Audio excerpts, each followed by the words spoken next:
Assalamualaikum warahmatullahi wabarakatuh. Ya, pertemuan kemarin kita sudah belajar tentang perkembangbiakan pada tumbuhan secara vegetatif. Untuk pertemuan sekarang ini adalah materinya tentang perkembangbiakan generatif pada tumbuhan. Oke, perkembangbiakan tumbuhan yang sudah kita kenal ada dua, yaitu perkembangbiakan secara generatif atau secara kawin dan perkembangbiakan secara vegetatif atau secara tak kawin. Oke, untuk perkembangbiakan secara vegetatif sudah kita pelajari pada pertemuan sebelumnya. Untuk kali ini kita akan belajar tentang perkembangbiakan secara generatif atau secara kawin pada tumbuhan. Perkembangbiakan secara generatif pada tumbuhan dilakukan oleh biji yang diawali dengan penyerbukan, kemudian pembuahan. Oke, apakah penyerbukan itu dan apakah pembuahan itu? Nah, penyerbukan adalah jatuhnya serbuk sari ke atas kepala putih, di mana pada serbuk sari mengandung sel kelamin jantan, sedangkan pada kepala putih terdapat sel kelamin betina. Sedangkan pembuahan itu sendiri adalah peleburan antara sel kelamin jantan dan sel kelamin betina yang terjadi dalam bakal buah. Oke. Untuk alat perkembangbiakan generatif pada tumbuhan dilakukan oleh bunga. Bunga itu memiliki beberapa bagian. Yang pertama adalah tangkai bunga, dasar bunga, kelopak, bakal biji, benang sari, putik, dan mahkota. Nah, bagaimanakah fungsi dari masing-masing bagian pada tumbuhan? Tangkai bunga berfungsi untuk menghubungkan bunga dengan batang, sedangkan dasar bunga adalah tempat melekatnya mahkota. Kelopak bunga bagian yang menyelimuti bunga saat bunga masih kuncup, sedangkan mahkota bunga atau berperan sebagai hiasan bunga yang akan menarik datangnya serangga untuk membantu proses penyerbukan. Benang sari sendiri adalah alat perkembangbiakan jantan, sedangkan putik adalah alat perkembangbiakan betina. Berdasarkan asal serbuk sarinya terdapat 4 cara penyerbukan. Yang pertama adalah penyerbukan sendiri, 2 penyerbukan tetangga, 3 penyerbukan silang, dan 4 adalah penyerbukan bastar. Apakah yang membedakan antara 4 penyerbukan tersebut? Penyerbukan sendiri terjadi apabila serbuk sari dari bunga jatuh ke kepala putik bunga itu sendiri. Contohnya pada bunga sepatu, bunga jambu, dan bunga.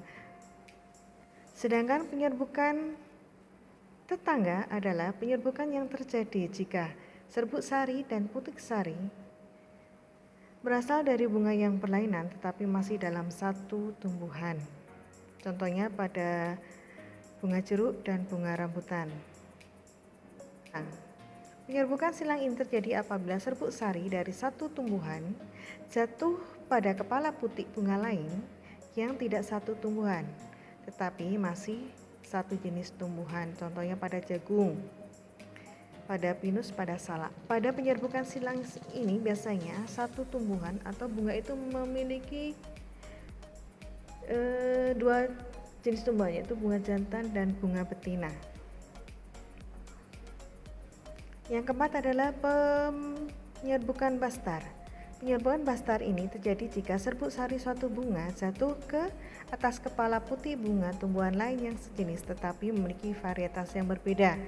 Contohnya pada mangga gadung, bunga pada mangga gadung jatuh pada putik dari bunga mangga mana lagi.